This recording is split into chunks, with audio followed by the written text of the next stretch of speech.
ಇನ್ನು ರಾಜ್ಯ ರಾಜಕೀಯದಲ್ಲಿ ಈ ರಾಜ್ಯಸಭೆ ಮಲ್ಲಯುದ್ಧ ಅಥವಾ ಮೇಲ್ಮನೆ ಮಲ್ಲಯುದ್ಧ ಬಹಳ ಜೋರಾಗಿ ನಡೀತಾ ಇದೆ. ಅಭ್ಯರ್ಥಿಗಳ ಗೆಲುವು ಬಹಳ ಸುಲಭ ಆಗಿದ್ರೂ ಕೂಡ ಸದ್ಯ ಬಿಜೆಪಿ ನೀಡಿರುವಂತ ಟಿಕೆಟ್ ಇದೆಯಲ್ಲ ಅಥವಾ ಓರ್ವ ಕ್ಯಾಂಡಿಡೇಟ್ಗೆ ಕೊಡದೇ ಇರುವಂತ ಟಿಕೆಟ್ ಇದೆಯಲ್ಲ, ಇದು ಬಹಳ ಸದ್ದು ಮಾಡ್ತಾ ಇದೆ.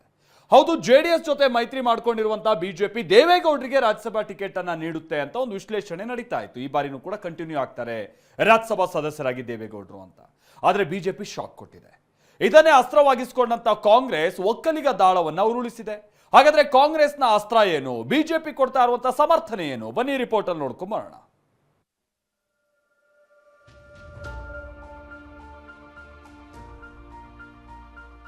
ದೇವೇಗೌಡರಿಗೆ ರಾಜ್ಯಸಭೆ ಟಿಕೆಟ್ ಮಿಸ್, ಒಕ್ಕಲಿಗ ಅಸ್ತ್ರ ಹೂಡಿದ ಕಾಂಗ್ರೆಸ್.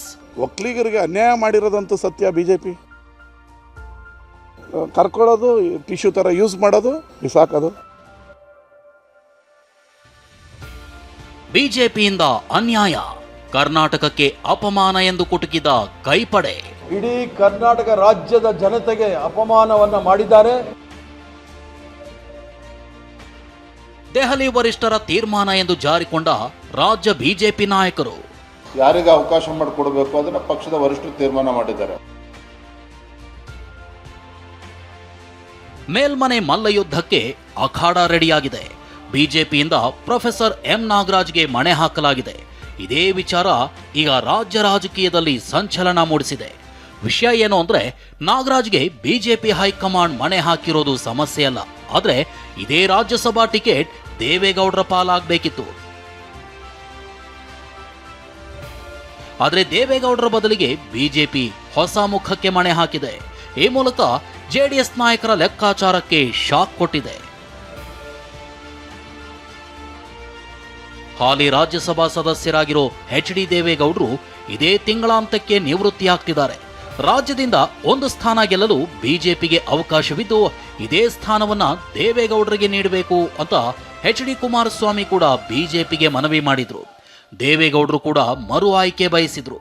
ಆದರೆ ಕೊನೆ ಕ್ಷಣದಲ್ಲಿ ಟಿಕೆಟ್ ಘೋಷಿಸಿದ ಬಿಜೆಪಿ ದೇವೇಗೌಡರಿಗೆ ಶಾಕ್ ನೀಡಿದೆ. ಇದನ್ನೇ ಅಸ್ತ್ರವಾಗಿಸಿಕೊಂಡ ಕಾಂಗ್ರೆಸ್ ಬಿಜೆಪಿ ಅನ್ಯಾಯ ಮಾಡಿದೆ, ಬಿಜೆಪಿ ಕರ್ನಾಟಕಕ್ಕೆ ಅಪಮಾನ ಮಾಡಿದೆ, ಒಕ್ಕಲಿಗರಿಗೆ ಅನ್ಯಾಯವಾಗಿದೆ ಅಂತ ಹೇಳೋ ಮೂಲಕ ಬಿಜೆಪಿ ವಿರುದ್ಧ ಒಕ್ಕಲಿಗ ಅಸ್ತ್ರ ಪ್ರಯೋಗಿಸಿದೆ. ಇದು ದೇವೇಗೌಡರಿಗೆ ಆಗಿರ್ತಕ್ಕಂಥ ಅಪಮಾನ ಅಲ್ಲ, ಇದು JDSಗೆ ಆಗಿರ್ತಕ್ಕಂಥ ಅವಮಾನ ಅಲ್ಲ. ಭಾರತೀಯ ಜನತಾ ಪಾರ್ಟಿ ಮತ್ತು NDAದವರು ಇಡೀ ಕರ್ನಾಟಕ ರಾಜ್ಯದ ಜನತೆಗೆ ಅಪಮಾನವನ್ನ ಮಾಡಿದ್ದಾರೆ. ಒಕ್ಕಲಿಗರಿಗೆ ಅನ್ಯಾಯ ಮಾಡಿರೋದಂತೂ ಸತ್ಯ. ಬಿಜೆಪಿ ನೀವು ಏನೇ ಕತೆ ಹೇಳ್ಬೋದು, ಒಕ್ಕಲಿಗರಿಗೆ ಅನ್ಯಾಯ ಮಾಡಿದ್ದು ನೀವು ಕರ್ಕೊಳ್ಳೋದು, ಟಿಶ್ಯೂ ಥರ ಯೂಸ್ ಮಾಡೋದು, ಬಿಸಾಕೋದು. 70 ವರ್ಷ ರಾಜಕಾರಣವನ್ನು ಮಾಡಿದಂಥವ್ರು ದೇವೇಗೌಡರಿಗೆ ಟಿಕೆಟ್ ತಪ್ಪಿಸ್ತಾರೆ ಅಂತ ಹೇಳಿದ್ರೆ ದೇವ್ರು ಒಳ್ಳೇದು ಮಾಡ್ತಾರೆ. ಬಿಜೆಪಿಯವರು ಇವತ್ತು ಒಬ್ಬ ಪ್ರಧಾನಮಂತ್ರಿಗೆ ಅನ್ಯಾಯ ಮಾಡಿದ್ದಾರೆ, ಮಾಜಿ ಪ್ರಧಾನಮಂತ್ರಿಯವರಿಗೆ ಅನ್ಯಾಯ ಮಾಡಿದ್ದಾರೆ. ಇದು ನಾನು ಖಂಡನೆ ಮಾಡ್ತೀನಿ. ಇದು ಅವರೇ ಹೇಳ್ತಿದ್ದಾರಲ್ಲ, ಒಬ್ಬ ಮಾಜಿ ಪ್ರಧಾನಿಯವರಿಗೆ ಗೌರವ ಕೊಡಬೇಕಂತ ಮೋದಿಜಿಯವರು ಭಾಳ ಆತ್ಮೀಯರು ಇದ್ರಪ್ಪ.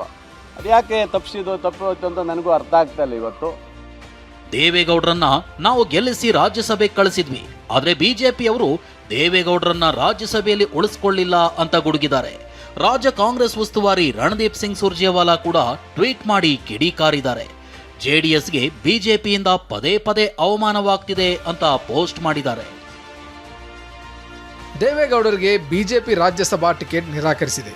ಮಾಜಿ ಪ್ರಧಾನಿಯೊಬ್ಬರ ಬದಲಿಗೆ ಜಿಲ್ಲಾ ಕಟ್ಟಡ ನಿರ್ಮಾಣ ವಿಭಾಗದ ಉಸ್ತುವಾರಿಯೇ ಹೆಚ್ಚು ಮುಖ್ಯ ಎಂದು ಬಿಜೆಪಿ ಭಾವಿಸಿದೆ. ಜೆಡಿಎಸ್ ಪಕ್ಷಕ್ಕೆ ಮತ್ತು ಅದರ ನಾಯಕತ್ವಕ್ಕೆ ಪದೇ ಪದೇ ಬಿಜೆಪಿಯಿಂದ ಅವಮಾನ ಆಗುತ್ತಿದೆ. ದೇವೇಗೌಡರಿಗೆ ಅಪಮಾನ ಅಂತಿರೋ ಕಾಂಗ್ರೆಸ್ ನಾಯಕರು ಇದರಿಂದ ಜೆಡಿಎಸ್ ಮತ್ತಷ್ಟು ವೀಕ್ ಆಗುತ್ತೆ ಅನ್ನೋ ಲೆಕ್ಕಾಚಾರ ಹಾಕೊಂಡಿದ್ದಾರೆ. ಹಳೆ ಮೈಸೂರು ಭಾಗದಲ್ಲಿ ಪ್ರಾಬಲ್ಯ ಹೆಚ್ಚುತ್ತೆ ಅನ್ನೋ ನಿರೀಕ್ಷೆ ಕಾಂಗ್ರೆಸ್ ಮನೆಯಲ್ಲಿ ಗರಿಗೆದರಿದೆ. ಆದರೆ ಬಿಜೆಪಿ ನಾಯಕರು ಹೈಕಮಾಂಡ್ನತ್ತ ಬೊಟ್ಟು ಮಾಡಿದ್ದಾರೆ. ಜೆಡಿಎಸ್ ಕೂಡ ನಾವು ಟಿಕೆಟ್ ಕೇಳಿರ್ಲಿಲ್ಲ ಅಂದಿದೆ. ದೇವೇಗೌಡರು ರಾಜ್ಯಸಭೆ ಬಗ್ಗೆ ರಾಜ್ಯ ಮಟ್ಟದಲ್ಲಂತೂ ನಮ್ದು ಯಾವುದೇ ರೀತಿಯ ಚರ್ಚೆಗಳು ನಡೆದಿರಲಿಲ್ಲ.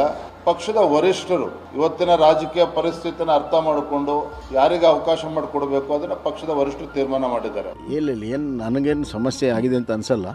ಅದು ಮೇಲಿನವರು ಮಾತಾಡ್ಕೊಂಡು ತೀರ್ಮಾನ ಮಾಡಿರ್ತಾರೆ. ಅದು ನಮ್ಮ ಗಮನಕ್ಕೆ ಏನೂ ಬಂದಿಲ್ಲ.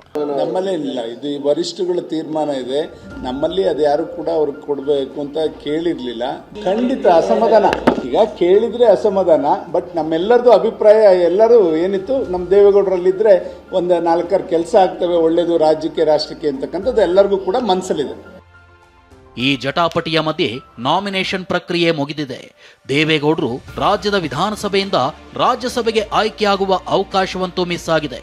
ಬಿಜೆಪಿಯಿಂದ ಒಕ್ಕಲಿಗರಿಗೆ ಅನ್ಯಾಯವಾಗಿದೆ ಅಂತ ಅಸ್ತ್ರ ಪ್ರಯೋಗಿಸಿರೋ ಕಾಂಗ್ರೆಸ್ಗೆ ಬಿಜೆಪಿ ಹೈಕಮಾಂಡ್ ಅದ್ಯಾವ ಬ್ರಹ್ಮಾಸ್ತ್ರ ಸಿದ್ಧಪಡಿಸುತ್ತೆ ಅನ್ನೋದು ಕುತೂಹಲ ಮೂಡಿಸಿದೆ.